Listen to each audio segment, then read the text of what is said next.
Hi friends.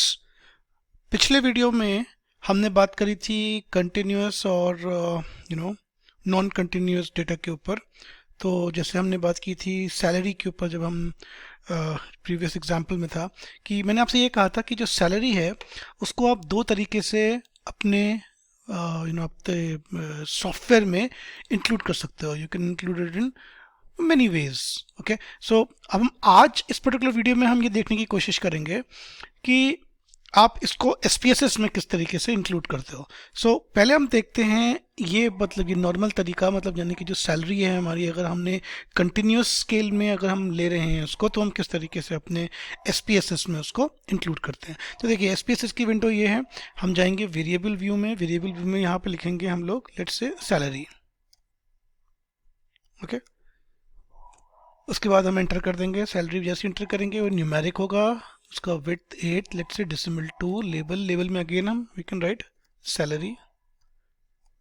Okay, now values में हम कुछ नहीं लिखेंगे, मिसिंग कॉलम्स अलाइन नथिंग। बस सबसे इंपॉर्टेंट चीज जो होगी वो होगी मेजर। मेजर हम यहाँ पे देंगे, यहाँ पे इसको scale.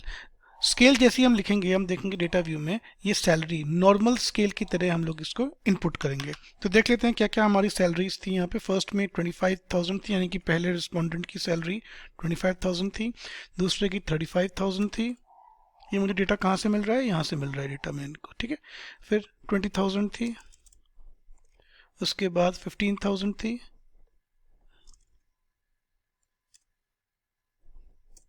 okay, and finally it was 20,000. okay, great.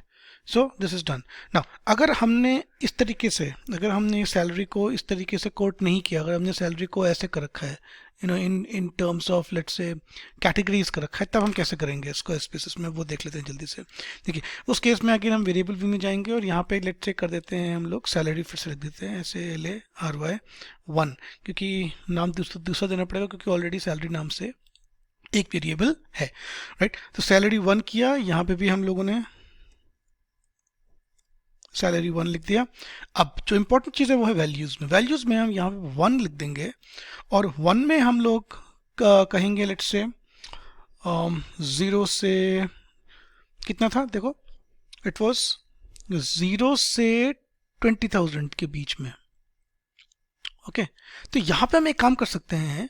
हम एक इनफैक्ट मेरे पास एक कमेंट आया था ये मेरे वाले वीडियो पे, तो मुझे बहुत बढ़िया लगी वो बात, तो उसी को आगे बढ़ाते हैं उस चीज़ को। हम 1 को कह सकते हैं लो, मतलब ये लो सैलरीज में आएंगी, ठीक है।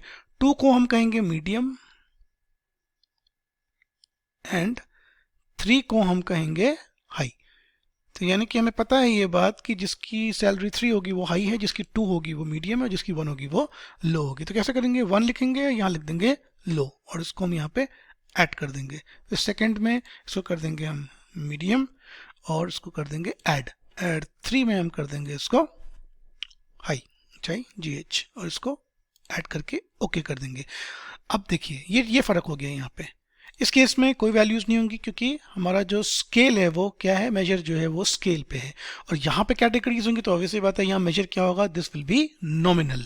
सो I hope you are able to understand. ये चीज मुझे आपको दिखानी थी। ये स्केल था और ये नॉमिनल है। नॉमिनल में कैटेगरीज होती हैं, स्केल में कभी भी कोई कैटेगरीज नहीं होती है। अब डेटा व्यू में हम किस तरीके से डेटा को एंटर करेंगे, राइट। हमें पता है 25,000 थी, 25,000 कहाँ पे फॉल करती है, इट फॉल्स इन 2। तो जैसे ही हम यहाँ पे 2 लिखेंगे, और 22 हो गया यहाँ पे गलती से, इसको हम 2 करेंगे, ओके, तो मीडियम बन जाएगी ऑटोमेटिकली, राइट। दूसरा भी क्या है 25, वो भी 2 में आता है तो उसको भी हम 2 कर देते हैं। और बाकी जितनी भी 3 है ये 1 1 1 कर देंगे, तो क्या होगा 1 1 एंड 1। अगर हमें इस तरीके को देखना नहीं है, हमको नंबर्स देखने हैं, तो ये जो आपको दिख रहा है यहाँ पे वैल्यू लेबल्स का जो बटन है उसको हम दबाएंगे तो ये 2 2 2 1 हो जाएगा, ऐसा हो जाएगा, इस तरीके से हो जाएगा ये, right. So I hope you are able to understand this particular thing.